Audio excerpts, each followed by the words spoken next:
Hello friends, Radhe Radhe. जय श्री कृष्णा, जय माता दी। कैसे हैं आप सब लोग? आशा करती हूँ आप सब लोग बहुत अच्छे होंगे, अपना अपना ख्याल रख रहे होंगे। वेलकम टू टैरो संसार।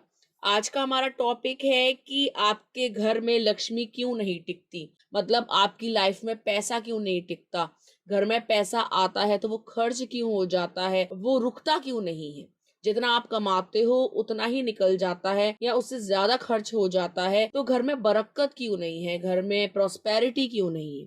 ठीक है, इसके पीछे का मेन रीजन क्या है कि आपकी इतनी मेहनत के बावजूद भी आपके हाथ खाली रह जाते हैं और महीना खत्म होते होते आपको आर्थिक परेशानी का सामना करना पड़ता है। ठीक है गाइस, तो ये एक टाइमलेस रीडिंग है, आप जब कभी भी देखोगे आपको हेल्प करेगी। ये एक जेंडर बेस्ड रीडिंग नहीं है, आप लड़की हो या लड़का आप इसे एंजॉय कर सकते हैं। ठीक है गाइस, तो यहाँ स्क्रीन पे आपको 4 डिफरेंट नंबर्स दिखाई दे रहे होंगे। बहुत ध्यान से, सच्चे मन से, ईश्वर को याद करके, माँ लक्ष्मी को याद करके एक नंबर को चूज कीजिए। हम देखेंगे कि आपको आर्थिक संकट क्यों झेलना पड़ रहा है, आखिर आपके अच्छे दिन कब आएंगे। ठीक है, इंट्यूटिवली एक नंबर चूज कीजिए। आई होप आपने नंबर चूज कर लिया होगा। यदि आपने एक नंबर चूज किया है तो पाइल नंबर 1 ऐसा लग रहा है कि आप एक ऐसे व्यक्ति हो जो जीवन में बहुत कुछ पाने की लालसा रखते हो। आप एक ऐसे व्यक्ति हो जो कम समय में ऊंचाइयों को पाना चाहते हो, ऊंचाइयों को छूना चाहते हो, बहुत सारी बड़ी उपलब्धियां अपने जीवन में चाहते हो। ठीक है, और आप एक ऐसे व्यक्ति भी हैं जो एक काम में नहीं टिकते। आप एक काम करते हो, उसको तुरंत बंद कर देते हो, फिर दूसरा काम करते हो, उसको तुरंत बंद कर देते हो, और फिर तीसरा काम स्टार्ट करते हो तो उसको पूरा खत्म किया बिना ही आप उसको जो है बंद कर देते हो। आप कभी भी एक काम से सेटिस्फाई नहीं होते और यही कारण है कि आपके घर में लक्ष्मी नहीं टिकती। ठीक है, मान लीजिए कोई काम आपने स्टार्ट किया है, आप सोचते हो कम समय में ही वो बुलंदियों को छू जाए, लेकिन कोई भी काम है उसको पनपने के लिए, उसको ग्रोथ होने के लिए थोड़ा समय लगता है। आज हमने बीज डाला है तो कल ही वो पौधा तैयार नहीं होगा। पहले वो अंकुर फूटेगा, फिर एक छोटा उसमें से प्लांट निकलेगा, फिर वो ट्री बनेगा, बाद में उसमें फ्रूट्स लगेंगे। लेकिन आप एक इम्पेशेंट इंसान हैं। आप ऐसा सोचते हैं कि मैंने आज ही कोई काम स्टार्ट किया है तो वो कल चल पड़े। ठीक है, तो आप थोड़ा पेशेंस रखिए, थोड़ा सब्र रखिए। आप काम बिल्कुल सही करते हैं, जो भी काम आप चूज करते हैं वो गलत नहीं है। बस आपकी हिम्मत जवाब दे जाती है, आपको लगता है कि इसमें कोई फायदा नहीं होगा, मैं तो फालतू में एनर्जी डाल रहा हूँ, या तो मैं तो फालतू में एनर्जी डाल रही हूँ, मेरे को दूसरा काम स्टार्ट कर देना चाहिए। अच्छी चीजें समय लगाती हैं, और यदि आप कोई फल मीठा चाहते हैं तो उसको पकने दीजिए, उसको समय दीजिए। आप जो भी काम कर रहे हैं उसमें विश्वास पैदा कीजिए, विश्वास के साथ काम कीजिए। और कोई भी काम यदि आप करते हो उसको 6-7 महीने में बंद मत कीजिए। आप 6 से 7 महीने में काम बंद कर देते हो। काम को चलने दो, कम से कम 1 साल 1.25 साल उस काम में फोकस करो, उस काम में अपनी एनर्जी डालो। आप देखेंगे 1.25 साल के बाद वो काम आपका फलना शुरू हो जाएगा, आपको रिजल्ट देना शुरू कर देगा। ठीक है, यदि आपको लगता है कि काम में आपका पैसा ज्यादा जा रहा है और उसका आउटपुट निकल के नहीं आ रहा है तो आप उसको बंद कर सकते हैं। यदि आपने कोई काम स्टार्ट किया है और आपको लग रहा है कि पैसा उतना नहीं जा रहा जितना मैं पैसा लगाता हूं या लगाती हूँ, उतना मुझे मिल जाता है, ना मैं प्रॉफिट में जा रही हूँ ना मैं लॉस में जा रही हूँ, या मैं लॉस में जा रहा हूँ ना प्रॉफिट में जा रहा हूँ, तो उस काम को कंटिन्यू कीजिए। इसी काम से आपके जो है दिन फिरेंगे, आपके घर में बरकत आएगी। आपको थोड़ा सा सब्र रखना होगा। ठीक है, आपका दिमाग डावाडोल हो जाता है, आपके थॉट्स बहुत ज्यादा आपको आने लग जाते हैं, आप उस काम को लेकर बहुत ज्यादा सोचने लग जाते हो। ठीक है, और यही कारण है कि आपके घर में लक्ष्मी नहीं टिकती, क्योंकि आपको जो है कोई आइडिया आपके दिमाग में आता है, आप उसको सोचते हो कि मैं इसको लागू करूं और तुरंत ही जो है ये मुझे परिणाम दे दे। ठीक है, एक तो आपकी चंचल बुद्धि है, आपकी बुद्धि स्थिर नहीं है। अगर आपकी बुद्धि स्थिर रहेगी तभी उसमें जो है सकारात्मक विचार आएंगे जो आपके लिए भला करेंगे, जो आपका कल्याण करेंगे। लेकिन आपकी बुद्धि एक विचार से दूसरे विचार पर तुरंत कूद जाती है, आपको एक आइडिया से दूसरा आइडिया तुरंत आ जाता है, आपका दिमाग स्थिर नहीं रहता और अशांत हो जाता है, परेशान हो जाता है जब आपको आपके द्वारा किए गए कर्म का फाइनल रिजल्ट या अच्छा रिजल्ट नहीं मिलता। ठीक है गाइस, तो होपलेस होने की जरूरत नहीं है। आप जो भी काम कर रहे हो उसको पॉजिटिवली करो। लक्ष्मी जी आपके घर ठहरेंगी। आपको अपने अंदर सकारात्मक परिवर्तन लाने होंगे, अपनी सोच बदलनी होगी, और जब आप किसी काम को पूरा मन लगाकर करेंगे तो लक्ष्मी जी आपके घर अवश्य आएंगी। ठीक है, आप होपलेस ना हो। आपके भाग्य में पैसा भी लिखा है, नेम फेम भी लिखा है। हो सकता है थोड़ा विलंब लगे, हो सकता है आपको थोड़ी परीक्षा देनी पड़े। इसका अर्थ ये नहीं है कि आपके पास पैसा आएगा नहीं, या आपके घर में जो है पैसा कभी रुकेगा नहीं। पैसा रुकेगा भी, पैसा आएगा भी। आप जो है सही डायरेक्शन में काम कीजिए। ठीक है गाइस, ये थी पाइल नंबर 1 के लिए रीडिंग। आइए देखते हैं, अगर आपने पाइल नंबर 2 को चूज करा है तो आपके घर में लक्ष्मी जी क्यों नहीं ठहरती, पैसा क्यों नहीं रुकता। पाइल नंबर 2, ऐसा लग रहा है आपकी कुंडली में कोई दोष है।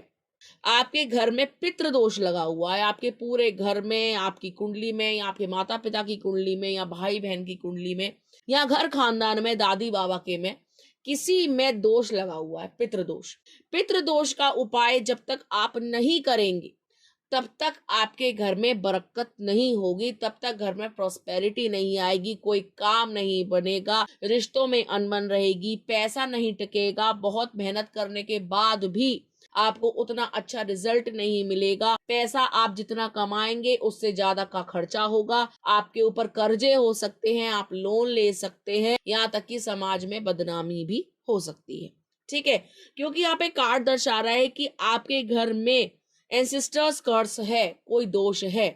ठीक है, पितृ दोष है, उस दोष का निवारण कीजिए। ठीक है, पंडित जमाइए मावस को, या पूजा पाठ करिए, या गरीब को दान दीजिए, या किसी ज्ञानी से पूछ करके उसका निवारण कीजिए। यदि आप इसका निवारण करेंगे तब आप देखेंगे 4 महीने के अंदर अंदर आप जो भी कमाएंगे आपके घर में टिकना शुरू हो जाएगा, मल्टीप्लाई होना शुरू हो जाएगा, घर में बरकत शुरू हो जाएगी। घर में आप एक तो बड़े बूढ़ों का निरादर ना करें। यदि आप दादी बाबा को जवाब देते हैं, या किसी बुजुर्ग को गाली देते हैं, या घर में आई हुई गाय को डंडा मारते हैं, या किसी गर्भवती महिला का अपमान करते हैं, तो भी आपके घर में लक्ष्मी नहीं टिकेगी। ठीक है गाइस, तो आप विशेष ध्यान रखें कि आपके घर में अगर दादी बाबा हैं तो उनके चरण स्पर्श करें, सुबह उठकर उनको जो है नमस्ते करें, प्रणाम करें, उनको चाय पिलाएं, उनके खाने पीने का ध्यान रखें, उनके स्वास्थ्य का ध्यान रखें, उनके भोजन का ध्यान रखें, उनसे बातें करें, उनसे इंटरेक्ट करें, मतलब उनको दुखी ना होने दें। ठीक है, दादी बाबा को। और जो आपके दादी बाबा चले गए हैं, आपके साथ नहीं रहते हैं, उनकी डेथ हो चुकी है, तो जब जब उनके श्राद्ध आए तो उनके श्राद्ध को विधि विधान से करें। उनके नाम का निकाल करके पंडित को दे, उनके नाम का निकाल करके गाय को दे, उनके नाम का निकाल करके किसी को भी दान दे। ठीक है, किसी मान्य को दान दे, नहीं तो आप मंदिर में जाकर के दान दे सकते हैं। ठीक है, पंडित जी को दान दे दें, कन्या को दान दे दें, किसी को भी उनके नाम का दान दें। तो आप देखेंगे जो आपके काम नहीं बन रहे हैं, जिसके कारण आपके घर में लक्ष्मी जी नहीं रुक रही है, पैसा नहीं रुक रहा है, मेहनत करने पर भी पैसा नहीं आ रहा है, आप परेशान हो रहे हो, आप जो है एक से दूसरी जॉब बदल रहे हो, फिर भी आपको जो है स्टेबिलिटी नहीं मिल रही है, तो आपके जीवन से ये सारी प्रॉब्लम्स दूर होंगी। पैसा भी रुकेगा, पैसा आएगा भी, और काम में बरकत होगी। ठीक है, जब हमारे पितृ खुश होते हैं ना, तो आप देखेंगे वो अपनी ब्लेसिंग्स देते हैं। हमारे एंसेस्टर्स हमको ब्लेसिंग्स देते हैं, हमारे स्पिरिट गाइड्स हमको ब्लेसिंग देते हैं, और उनकी ब्लेसिंग से हम फलते फूलते हैं, दिन दुगनी रात चौगनी तरक्की करते हैं। और वहीं अगर हम श्राद्ध नहीं मनाते, उनको मानते नहीं हैं, या निरादर करते हैं, या जो जीवित हैं उन्हीं का निरादर कर रहे हैं, उनको भोजन नहीं दे रहे हैं, ध्यान नहीं रख रहे हैं, तो ये जो कर्स होते हैं ना, जो पेट से हाय निकलती है, वो हमारी जनरेशंस खराब करती है। आगे जाकर हमको ना गरीबी, भुखमरी, और बहुत ज्यादा आर्थिक संकट, शारीरिक कष्ट, मानसिक कष्ट भोगना पड़ता है। तो पाइल नंबर 2, आपके कार्ड में भी कुछ ऐसा ही दोष दिखाई दे रहा है, जिसका निवारण आपको शीघ्र करना चाहिए। यदि आप इसका निवारण करते हैं तो आपके घर में लक्ष्मी जी का वास होगा, आपको पितृ ब्लेसिंग्स देंगे, आशीर्वाद देंगे, और आपके पास में धन संपदा बढ़ती जाएगी।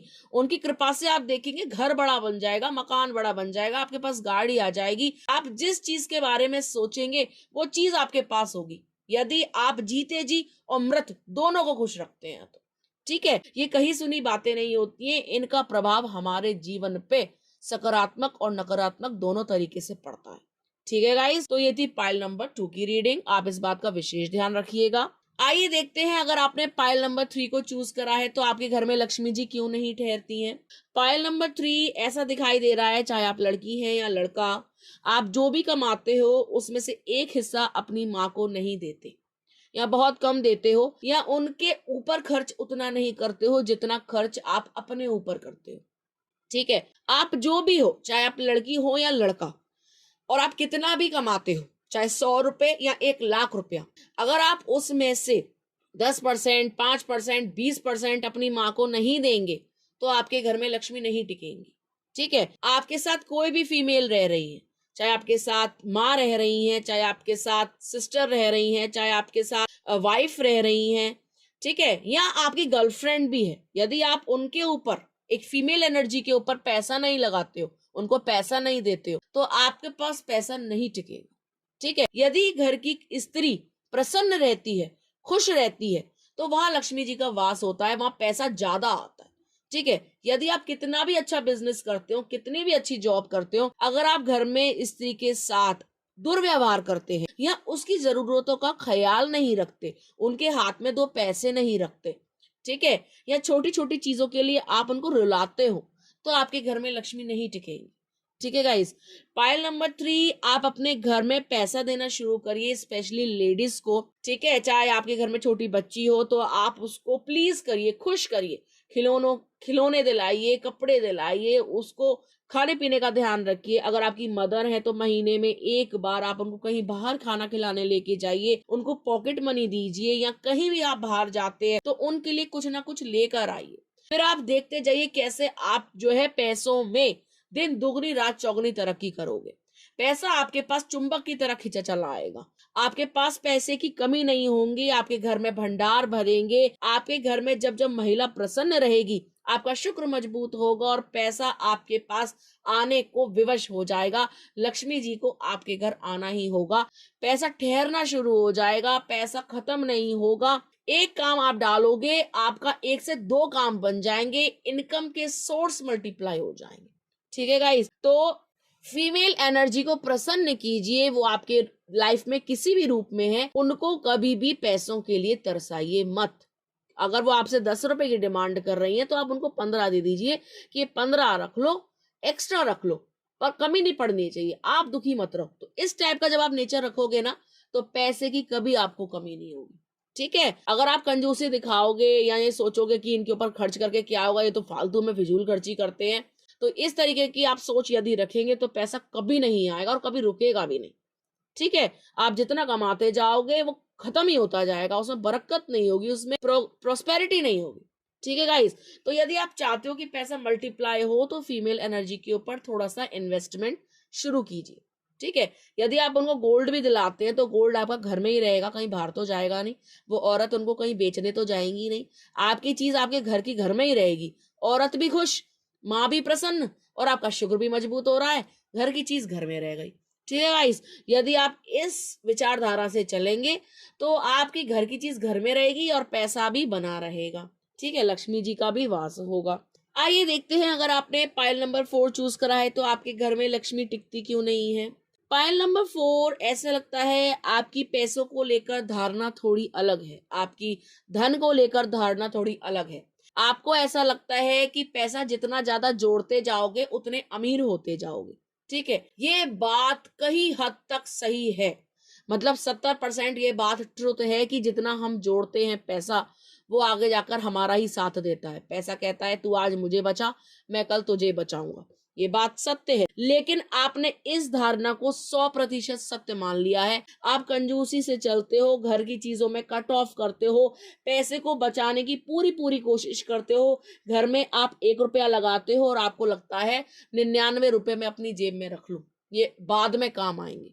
ठीक है, और यही कारण है कि आपका पैसा टिकने की जगह और ज्यादा खर्च हो जाता है, क्योंकि जहां पैसा खर्च करना चाहिए वहां आप कंजूसी से काम आ जाते हो, वहां आप कंजूसी दिखा देते हो। आप हो सकता है अपनी हेल्थ पे भी ज्यादा ध्यान नहीं देते हो सकता है आप घर में भी ज्यादा ध्यान नहीं देते हो सकता है कि आप मदर को या वाइफ को भी उतना पैसा नहीं देते हो, कि कम कम पैसा हाथ में देते हो कि तुम फिजूल खर्ची करोगी, थोड़ा थोड़ा पैसा लेके जाओ।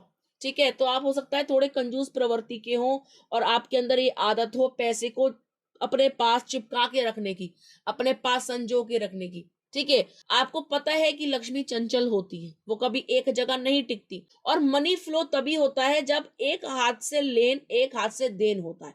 लेन देन जब सही रहता है ना, लेन देन, तभी हमारे घर में लक्ष्मी जी का वास होता है। ठीक है, लक्ष्मी जी तभी आती हैं।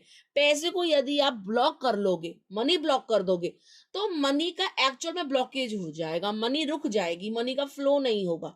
यदि आप फ्लो चाहते हैं अपने जीवन में, यदि आप कंटिन्यूटी चाहते हैं कि ये जो है आती रहे, निरंतर पैसा आता रहे, रुके नहीं, कमी ना हो, मतलब जितना हम कमा रहे हैं उससे ज्यादा ही आए, तो आप पैसे को थोड़ा थोड़ा करके खर्च करना शुरू करिए। अपने ऊपर खर्च करिए, घर के सामान पे खर्च करिए, बच्चों को घुमाने फिराने में खर्च करिए, कहीं पिकनिक जाइए, कहीं घूमने जाइए, थोड़ा थोड़ा थोड़ा थोड़ा करके आप पैसा खर्च करिए। ठीक है, किसी को अच्छे कपड़े दीजिए, थोड़ी थोड़ी चैरिटी भी कीजिए, कि जिससे मनी फ्लो बाहर भी रहे। आपके घर पे या दरवाजे पे कोई आया है, कोई आपसे दान मांग रहा है, तो आप उसको 10 रुपए दे सकते हैं, भोजन करा सकते हैं, उसके जरूरत के अनुसार आप उसको वस्त्र का दान कर सकते हैं। तो दान करिए। ठीक है, घर पे दान करिए, बाहर दान करिए। पैसे को छाती से लगाकर मत रखिए, पैसे को तकिए के नीचे दबाकर मत रखिए, पैसों को डब्बों में छुपाकर मत रखिए। ठीक है, पैसा छुपाना, बचाना अच्छी बात है और एक बहुत ही अच्छी आदत है, लेकिन कभी कभी कोई कोई आदत हमारे लिए उल्टी भी पड़ जाती है। ठीक है, अगर हम सिर्फ पैसा जोड़ेंगे ही जोड़ेंगे और खर्च नहीं करेंगे, अपने हेल्थ पे भी खर्च नहीं करेंगे, तो एक बार में ही डॉक्टर का बिल बन जाएगा 5 लाख का। तो जो 500 रुपए बचाए थे ना दवा दारू में, तो वो इकट्ठे चले जाएंगे डॉक्टर पे। ठीक है, और आपने देखा है ज्यादातर कंजूस का पैसा ना डॉक्टर पे पहुंच जाता है। कंजूस क्या करता है, छोटा मोटा बुखार आया, ऐसी गोली की पुड़िया बनवाई केमिस्ट से, 10-5 रुपए की, खा ली, छुट्टी, कोई टेस्ट नहीं कराया, कुछ नहीं। फिर वो धीरे धीरे बुखार ठीक नहीं हो रहा, 2 दिन हो गए, 4 दिन हो गए, फिर आराम ही नहीं आ रहा है, आराम ही नहीं आ रहा है, जाएंगे जाएंगे डॉक्टर के पास जाएंगे, देखते हैं, अभी देखते हैं, अरे अभी ठीक हो जाएगा, अरे घरेलू नुस्खे कर लो, अरे माथे पे पट्टी रख लो, अरे ये कर लो, वो कर लो। डॉक्टर के पास गए, डॉक्टर ने बता दिए 10 टेस्ट, ये करा के लाओ, वो करा के लाओ, हीमोग्लोबिन फलाना ठिकाना। डॉक्टर ने बना दिए जी 3,000-5,000 के टेस्ट, 800 रुपए की अपनी फीस और कम से कम 2-2,500 की दवा, तो इकट्ठे 10,000 गए। अगर पहले ही ये चीज के लिए डॉक्टर पे चले जाते या पहले ही ढंग की दवाई कर लेते, तो इतना बड़ा नुकसान ही ना होता। तो आपकी फितरत भी पाइल नंबर 4 कुछ इस प्रकार की हो सकती है कि आप पैसे को बचाने की कोशिश करते हो। ठीक है, तो मनी को फ्लो कीजिए, मनी को आप संभाल नहीं सकते, मनी को आप चिपका नहीं सकते। जैसे जब नोटबंदी हुई थी तो देखा था लोग बारों ने कैसे अपने घरों में मनी को इकट्ठा कर लिया था। मोदी जी ने एक बार में ही सारे नोट निकलवा लिए। ठीक है, तो सारे नोट चले गए, लेडीजों के भी चले गए, सारे जेंट्स लोगों को भी नहीं पता था कि घर में वाइफ जो है छुपा छुपा के रख रही है 1-1 हजार के नोट। ठीक है, तो आपको भी ऐसे संजोना नहीं है, चिपकाना नहीं है, जितनी मनी की रिक्वायरमेंट होती है उतनी घर में होनी चाहिए, बाकी बैंक में डालिए। और दूसरा, आप उसको ये मत सोचिए कि आज लाइफ जी ही नहीं रहे और कल के भरोसे रह रहे हो, कि आज तो जिंदगी में कुछ नहीं कर रहे हो और कल पे जो है सब कुछ टाल दिया कि कल इसको एंजॉय करेंगे। पहली चीज तो कल किसी ने देखी नहीं है, और दूसरी बात, अगर आपकी यही सोच है तो बहुत ही खराब सोच है। ना आप आज को जी पाओगे और कल का तो पता नहीं है। प्लस जो आपने पैसा संजोया है ना, तो सड़ सड़ के कुड़ कुड़ के वो आपकी बीमारी में ही चला जाएगा। तो अपने नेचर को बदलो, अपने ऊपर खर्च करो, पार्लर्स जाओ, अपनी ग्रूमिंग पे खर्च करो, सुंदर सुंदर कपड़े पहनो। ठीक है, अच्छा अच्छा खाओ, ड्राई फ्रूट्स खाओ, और घर में सबको प्रसन्न रखो कि बच्चे को तो 1 का सिक्का दे दिया, 100 रुपए की दारू पी गए। तो इस टाइप का बिहेवियर यदि घर में किसी का भी है तो भी लक्ष्मी जी नहीं टिकेंगी। आप बच्चे का भी मन रखिए, अपनी वाइफ का भी मन रखिए, अगर आप वाइफ है तो हस्बैंड का भी मन रखिए, अपने बच्चों की भी सुनिए। बच्चे जिद कर रहे हैं, रो रहे हैं, खिलौना दिला दो, नहीं नहीं नहीं, क्या करेगा, अभी खेलेगा तोड़ देगा। देखिए, बच्चे ही तो जिद करते हैं, बच्चे जिद नहीं करेंगे तो कौन जिद करेगा। ठीक है, तो सबका ध्यान रखना जरूरी है। यदि आप घर में सबका ध्यान रखेंगे तो लक्ष्मी जी आपसे बहुत प्रसन्न होंगी, आपके घर में टिकेंगी भी और आएंगी भी, और ज्यादा आएंगी। जब सब प्रसन्न होते हैं ना, घर में खुश रहते हैं, तो पैसा बहुत ज्यादा आता है। इस बात को कोई प्रैक्टिकल करके देखे अपनी लाइफ में, 1 महीने के लिए प्रैक्टिकल करके देखे कि घर में सबकी सुने, सबको प्रसन्न रखे और थोड़ा सा पैसा घर में लगाए। आप देखना, अगर घर में इस महीने से 10,000 रुपए इन्वेस्ट किए होंगे ना, नेक्स्ट मंथ नहीं 20,000 रुपए आ जाए, ये होता है। आप एक बार अपने ऊपर इस एक्सपेरिमेंट को करके देखो, 10 रुपए किसी के ऊपर खर्च करके देखो, नहीं आपके पास उसके डबल आ जाए, ठीक है? तो आपके पास पैसा आएगा भी और टिकेगा भी यदि आप घर में सबको प्रसन्न रखते हैं। पाइल नंबर 4, ठीक है? तो आपको कंजूसी से काम नहीं लेना है, थोड़ा दिल बड़ा रखना है अपने लिए भी और अपने परिवार के लिए भी। आपके जीवन में पैसा बहुत लिखा है और आपको मिलेगा भी, यदि आप अपनी सोच को बदलते हैं और अपनी आदतों को बदलते हैं तो। ठीक है गाइस? तो ये थी पाइल नंबर 4 के लिए रीडिंग। आई होप आपको अच्छी लगी होगी। यदि आपको अच्छी लगी हो तो आप हमारे चैनल को सब्सक्राइब करें, वीडियो लाइक करें, शेयर करना ना भूलें। मिलते हैं आपसे अगली वीडियो में, तब तक के लिए राधे राधे।